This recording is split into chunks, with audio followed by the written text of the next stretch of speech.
వినపడుతున్నానా? నా మాట అర్థమవుతుందా? నా క్వశ్చన్ అర్థమైందా? మరి మాట్లాడరే.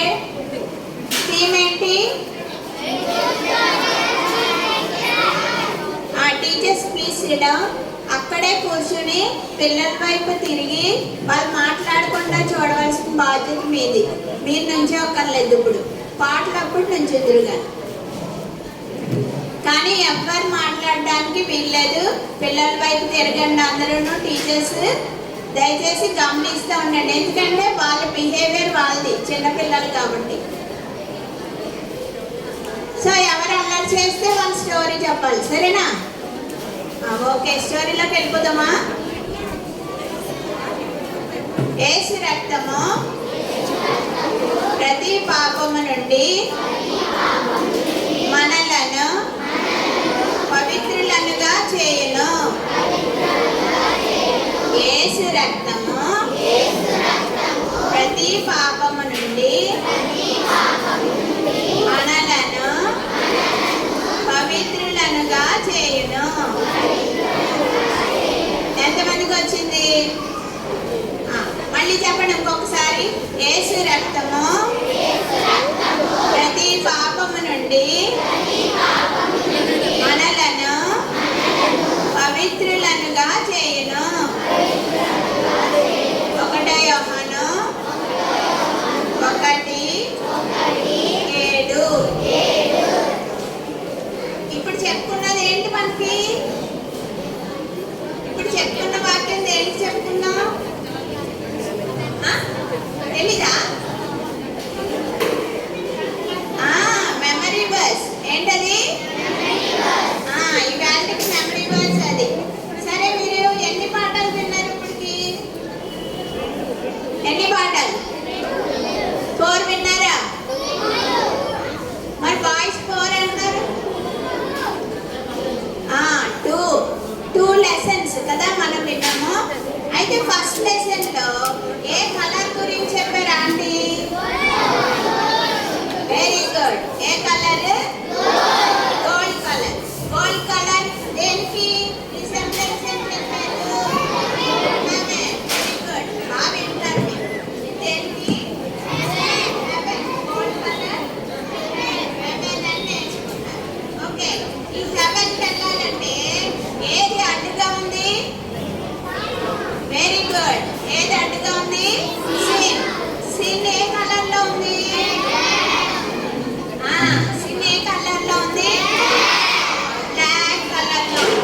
ఎంతమంది హార్ట్? మీ హార్ట్ ఈ కలర్ లో ఉంది? అరే, ఎవ్వరికి లేదా ఈ హార్ట్ లో మీ కలర్? మరి ఏ కలర్? రెడ్ కలర్ ఉందా? ఓకే, ఈ కలర్ ఎవరికి లేదా? ఈ కలర్ ఉన్న వాళ్ళు ఏం చేస్తారు? ఈ కలర్ ఎవరికి ఉంటుంది? నాకు అరవిస్తే వినపడదు చెవి. సాధానికి ఉంటుంది. ఓకే, మరి మనలో ఎవరికి ఉంటుంది? ఈ కలర్ ఎవరికి ఉంటుంది? సాధానికి ఉండదు. ఓకే, ఇంకా ఎవరికి ఉంటుంది? Very good. ఎవరికి? పాపం చేసే వాళ్ళకి ఈ కలర్ ఉంటుంది, హార్ట్. ఓకే, మరి పాపం అంటే ఏంటి? మీరు గిచ్చుకుంటున్నారు కదా ఇప్పుడు, మీరు ఒకరికొకరు గిచ్చుకుంటున్నారు కదా ఇప్పుడు, మరి అదేంటి? అది పాపమేనా? మరి మీకేమో బ్లాక్ కలర్ లేదన్నారు. ఇక్కడ చూడండి, కనపడుతుందా? వీళ్ళిద్దరూ ఏం చేస్తున్నారు? ఏం చేస్తున్నారు? కనపడిందా? మరి అదేంటి?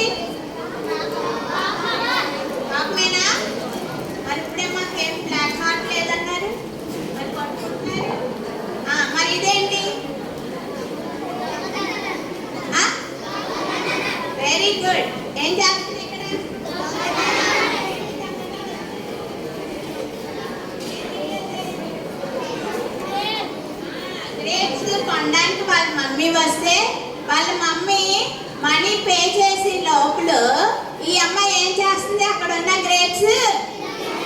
తినచ్చా అట్లాగా? మనం కొనుక్కున్నాయే కదా తినాలి. అయితే వాళ్ళ మమ్మీ కొన్నది కాకుండా అక్కడ పెట్టిన గ్రేప్స్ ఈ అమ్మాయి ఏం చేస్తుంది అంటే ఏం చేసింది? పాపం. ఏం పాపం? దొంగతనం. ఏం పాపం? సో మరి ఇవన్నీ మీలో ఉన్నాయా లేదా? లేవా? ఉన్నాయి. ఎంతమందికి ఉన్నాయి? Very good. గుడ్ బాయ్ రా నువ్వు. ఇంకా వెరీ గుడ్ కదా. మన అందరిలో కూడా ఈ పాపం ఉంటది. ఏంటది? ఇచ్చడం, అబద్ధం ఆడడం, ఇంకా దొంగతనం చేయడం ఉంది. అయితే మరి నిన్న సెకండ్ లెసన్ లో పాపం చేసిన వాళ్ళు ఎవరు? Very good. ఎవరు పాపం చేశారు?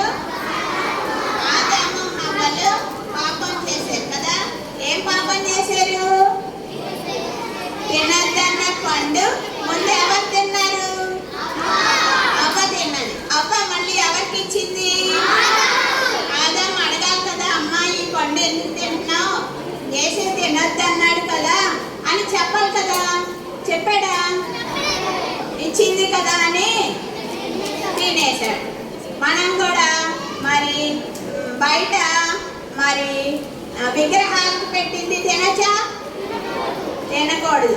అర్థమైందా? మేము తినకూడదు ఇది అని చెప్పాలి, అంతేగాని దొరికింది కదా అని తినకూడదు. సరేనా? అయితే ఈ పాపం ఉంటే మనం ఎక్కడికి వెళ్ళలేము? Very good. మీకు లెసన్ వచ్చిందరా? ఇప్పుడు మన లెసన్లో 2 పండుగలు చెప్పుకోవాలి. ఎన్ని పండుగలు చెప్పుకోవాలి? 2 పండుగలు చేసుకుంటున్నాం మనం. ఏమేమి పండుగలో చెప్తారా? Very good. ఒకటి క్రిస్మస్, ఇంకొకటి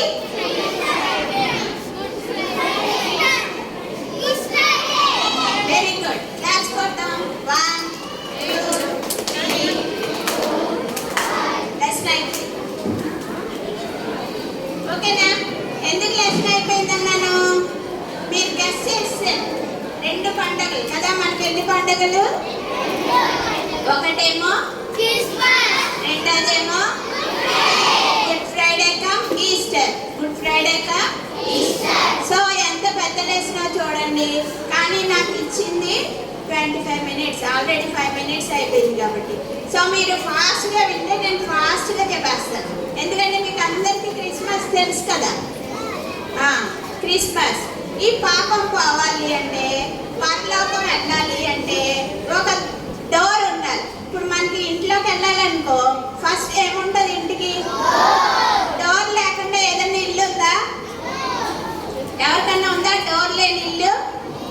కదా. అట్లనే పరలోకం వెళ్ళడానికి కూడా ఏముంది? డోర్ ఉంది.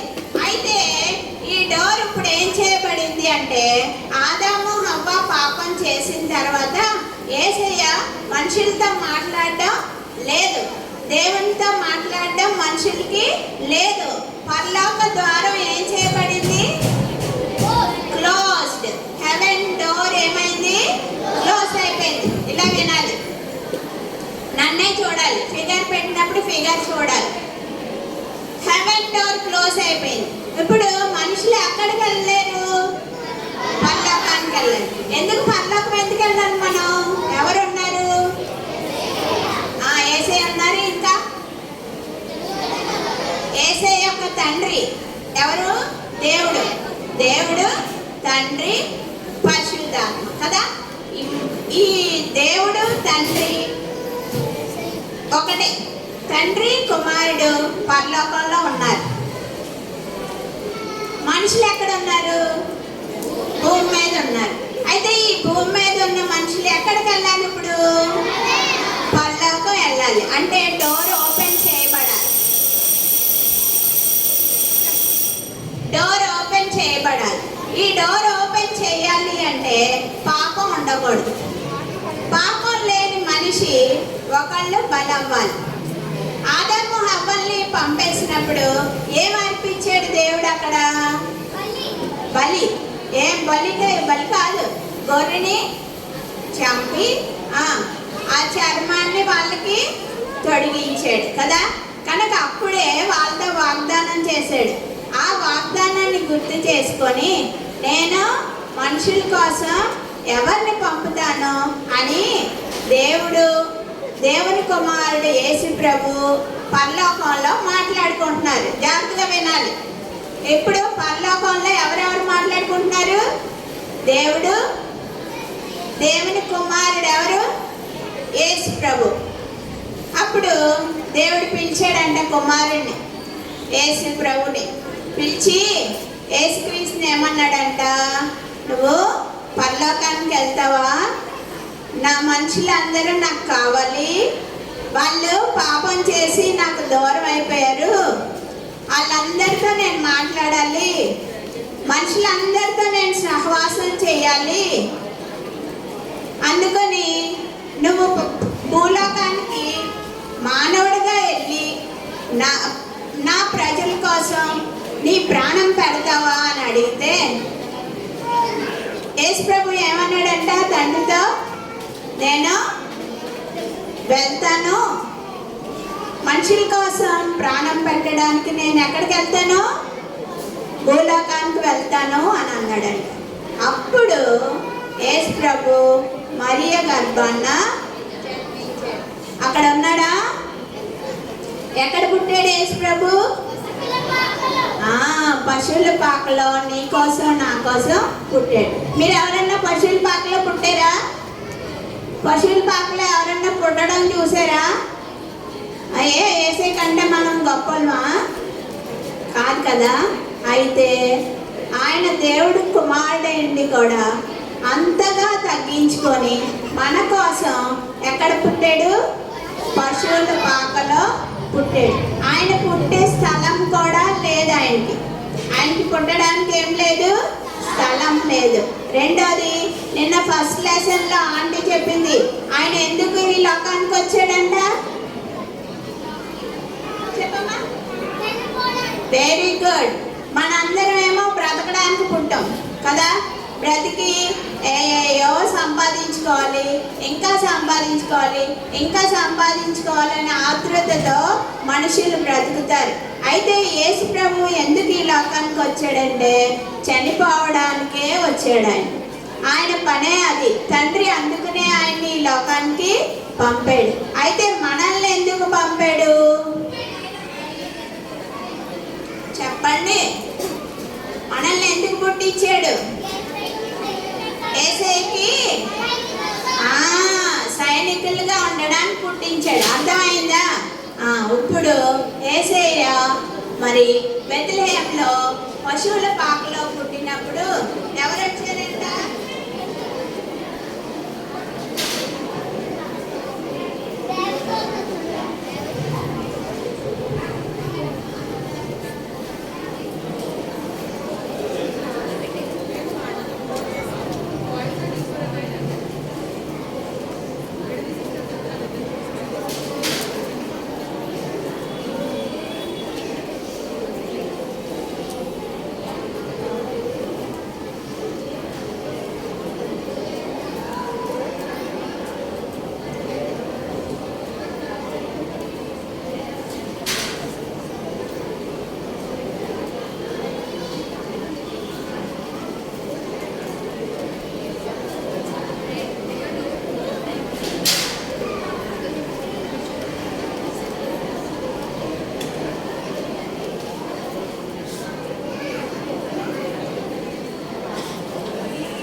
గొర్రెల కాపర్లు ఉన్నారు కదా.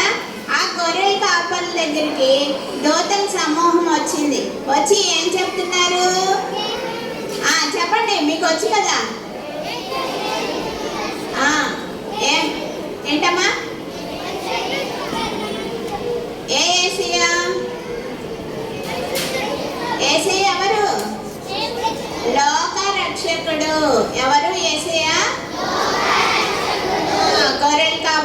చెప్తున్నాడు, ఇదిగో మీ కొరకు రక్షకుడు పుట్టి అన్నాడు, ఈయన ప్రభు అయిన క్రీస్తు అని చెప్పి దోతలో గొర్రెల కాపర్లకు చెప్తారు. చెప్పి అక్కడ దోతలందరూ ఏం చెప్తారంటే భూమి మీద మనుషులకు సమాధానము అని చెప్తారనమాట. చెప్పాక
గొర్రెల కాపర్లు ఏం చేశారు?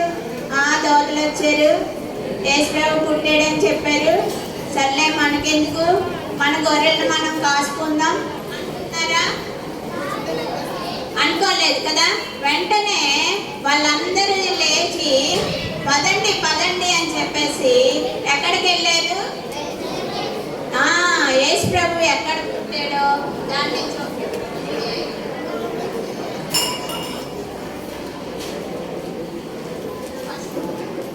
యేసుప్రభు పుట్టిన చోటకి ఎవరు వెళ్ళారు? ఇప్పుడు గొర్రెల కాపర్లు వెళ్ళారు. గొర్రెల కాపర్లు వెళ్ళి నిజంగా యేసుప్రభు మన కోసం పుట్టాడని చెప్పి వాళ్ళందరికీ చెప్పారు. మేము యేసుప్రభు పుట్టుకని చూసాము వెళ్ళి అని అందరికీ చెప్పారనమాట. సో ఫస్ట్ యేసుప్రభు పుట్టినప్పుడు ఎవరికి తెలియపరిచారు? గొప్పగా గొర్రెలు కాపర్లంటే ఎంతో హీనమైన వాళ్ళు కదా. గొర్రెలు కాసుకొని వాళ్ళని ఎవరు గౌరవించారు కదా. కానీ దేవునికి అందరూ సమానమే, అందరూ సమానమే. పెద్దలు చిన్నలు, గొప్పోళ్ళు పేదవాళ్ళు, లేకపోతే ఆ భేదం ఏమీ ఉండదు. యేసు ప్రభు అందరికీ ప్రభు, యేసుక్రీస్తు అందరికీ ప్రభు. కనుక ఈ యేసుక్రీస్తు జన్మించాక ఆయన మీలాగే చిన్న బాలుడిగా ఉన్నాడంట. చిన్న బాలుడిగా ఉండి మీకులాగా మరి దేవుని మందిరంలో ఉండేవాడంట. తల్లిదండ్రులకు లోబడి ఉండేవాడంట. అంతేకాదు సువార్త ప్రకటించేవాడంట. అంతేకాదు మరి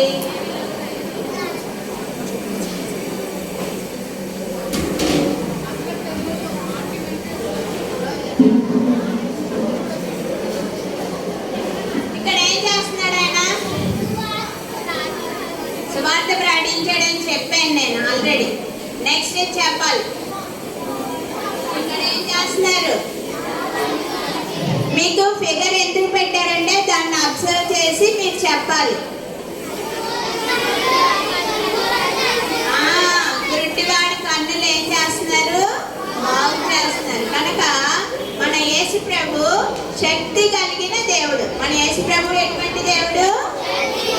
శక్తి కలిగిన దేవుడు. కనుక ఆయన గుడ్డివారిని బాగు చేశాడు, తర్వాత కుంటి వారిని నడిపాడు, చనిపోయిన వారిని లేపాడు.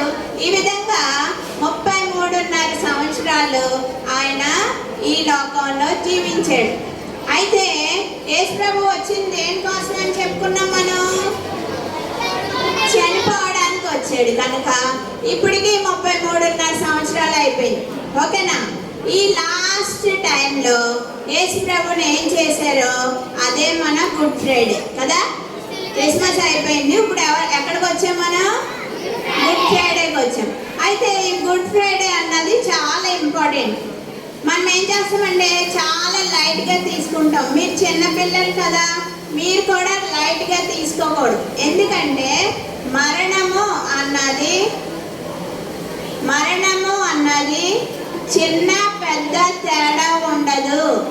జాగ్రత్త వింటున్నారా? ఇప్పుడు జాగ్రత్త వినాలి.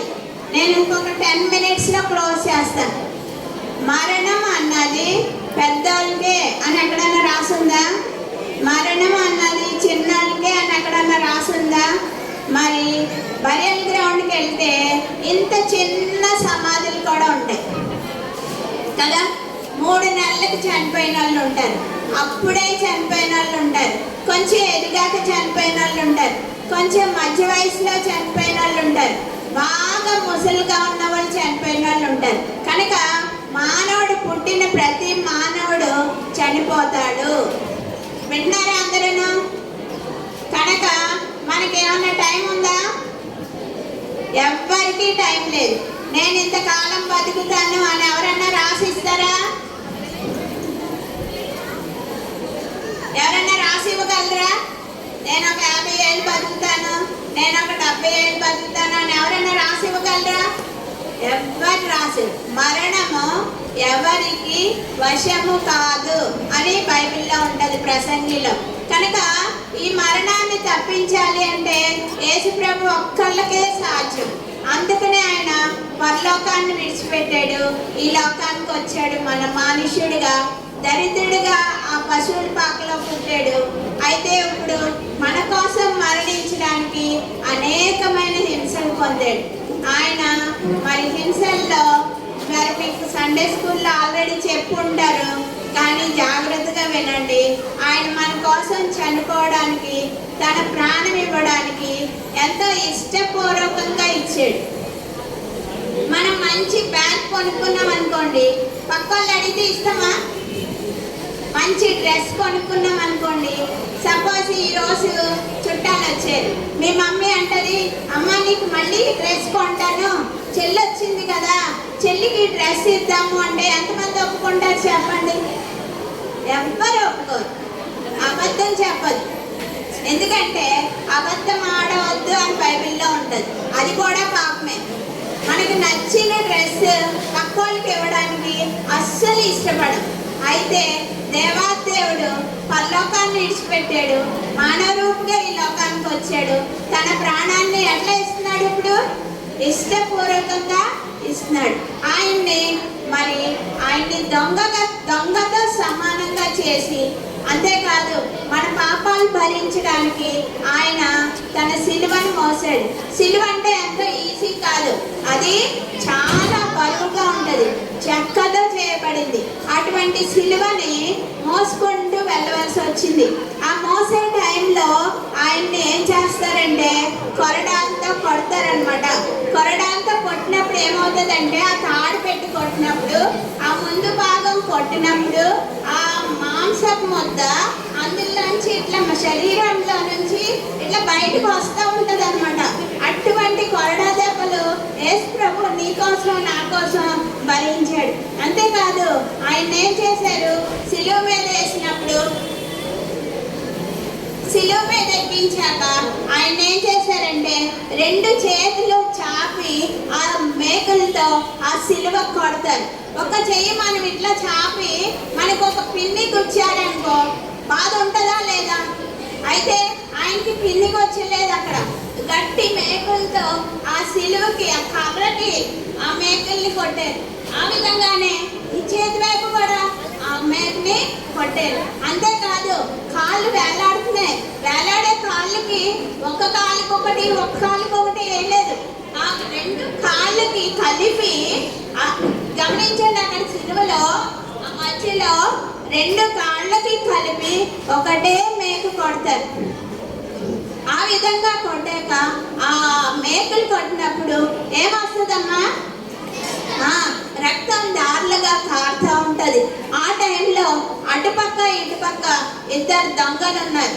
యేసు ప్రభు దొంగ కాదు, అయితే నీ కోసం నా కోసం ఆయన దొంగగా, ఆయన శాపగ్రస్తుడిగా మన పాపాన్ని అంతటిని తను మోసుకుంటూ ఆ సిలువలో ఆ మ్రాన్ మీద వేలాడుతున్నాడు. మ్రాన్ మీద వేలాడిన వాడు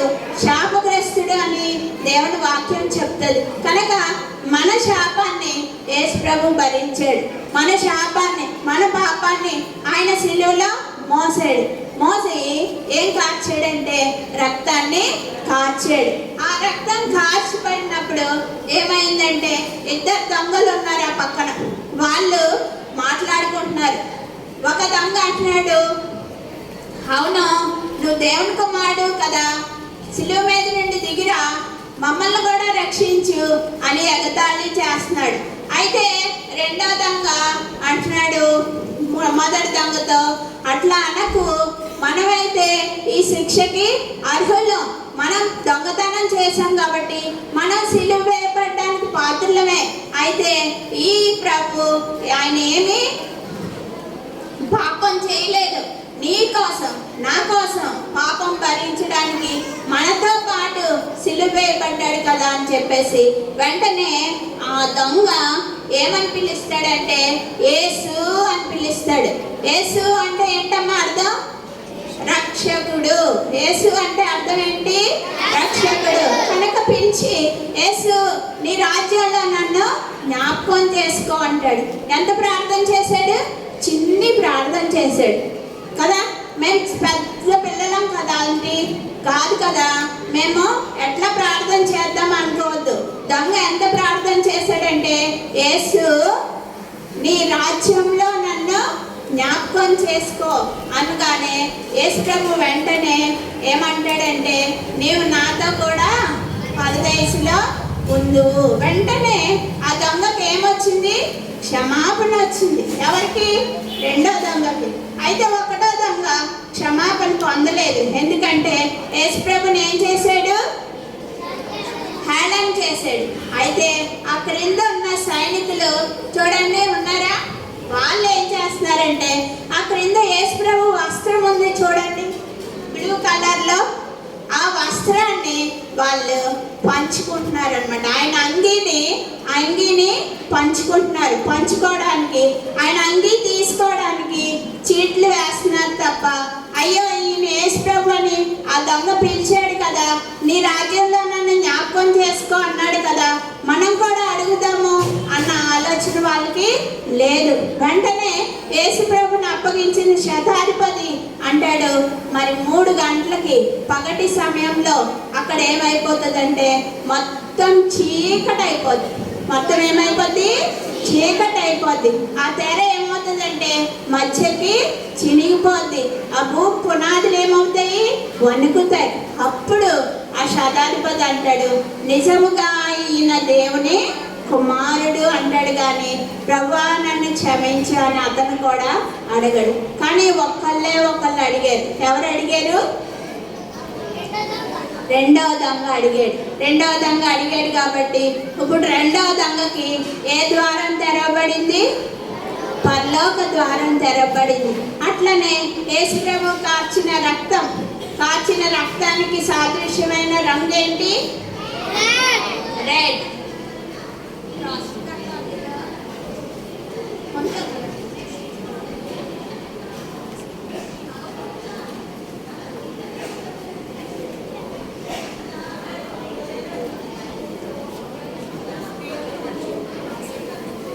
సరే, ఈ చనిపోయిన యేసు ప్రభు పాత పెట్టబడ్డాడు. తర్వాత 3వ దినాన తిరిగి లేచాడు. తిరిగి లేచి ఆయన ఏం భూమి మీద లేదు. గమనించాలి, ఎవ్వరు చనిపోయాక తిరిగి లేవలేదు. యేసు ప్రభు ఒక్కడే మన పాపాల కోసం చనిపోయాడు, పాతి పెట్టబడ్డాడు, తిరిగి లేచిన జీవము గల దేవుడు. ఈయన తిరిగి లేచిన తర్వాత 40 దినాలు భూమి మీద ఉండి తర్వాత ఏమవుతాడంటే ఆరోహణం అవుతాడు. చూడండి, తండ్రి దగ్గరికి వెళ్ళిపోతాడు. ఇప్పుడు వెళ్తున్నాడా? యేసు ప్రభు పైకి ఆరోహణం అవుతున్నాడు కదా, కనబడుతుంది అక్కడ.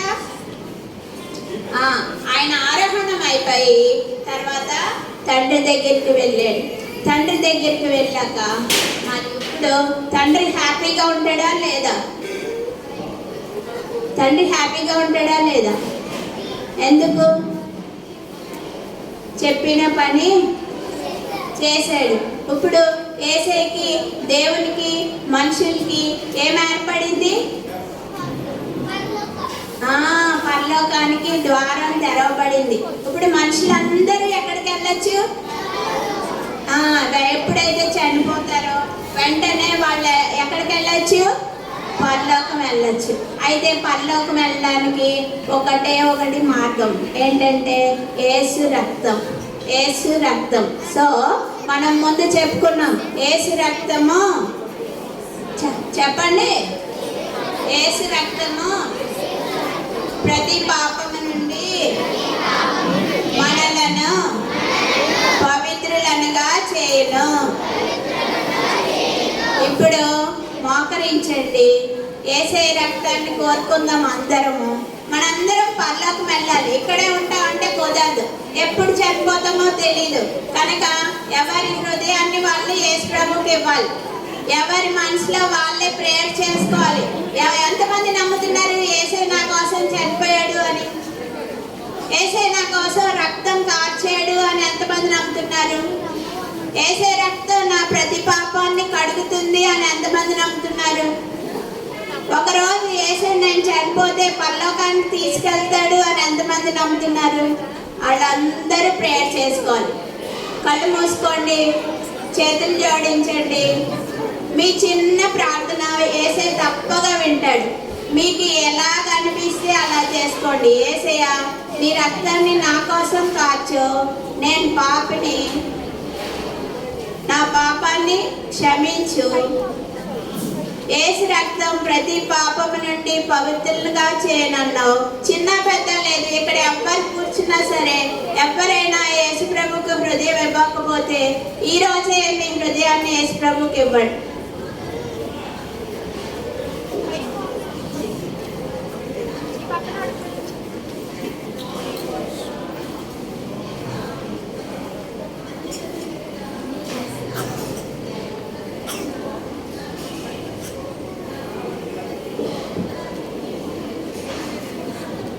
ప్రేమగల ఆశ్చర్యముగల పరలోకమందున మా తండ్రి, స్తుతులకు పాత్రుడా, సర్వోన్నతుడా, ఈ సమయంలో మీరు మాకు ఇచ్చినటువంటి ఎంతో మంచి సమయం.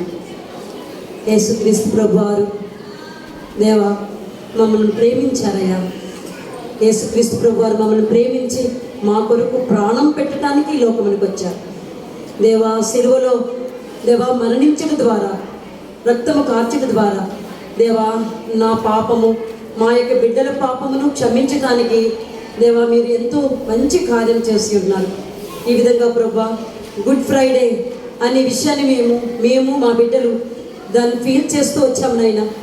మా కొరకు మీరు మరణించారని మేము ఉదయమారా గ్రహిస్తున్నామయ్యా. అంతేకాదు మా కొరకు దేవా మరణించి పరలోకమునికి వెళ్ళి మాకు అక్కడ స్థలములు సిద్ధపరుస్తూ వస్తున్నారని కూడా మీరు మాకు తెలియజేసినందుకే వందనములు. ఈ విధంగా ప్రభా యేసు రక్తము ప్రతి పాపము నుండి కడిగి దేవా పవిత్రులుగా చేస్తుందని మా బిడ్డలు ఎవరైతే వారి హృదయంలో ఒప్పుకొని ఉన్నారో వారిని బట్టి స్తుతిస్తున్నాం. ఈ విధంగా ప్రభా మా బిడ్డలు రక్షించమని, ఈ యొక్క దేవ భాగములంతటినీ కూడా దీవించమని, మిగిలిన సమయంలో మా కొరకు దీవెనకరంగా చేయమని యేసుక్రీస్తు ప్రశస్త నామములోనే స్తుతించి ప్రార్థించి అడిగి వేడుకొంచుంటున్నాం తండ్రి. ఆమేన్.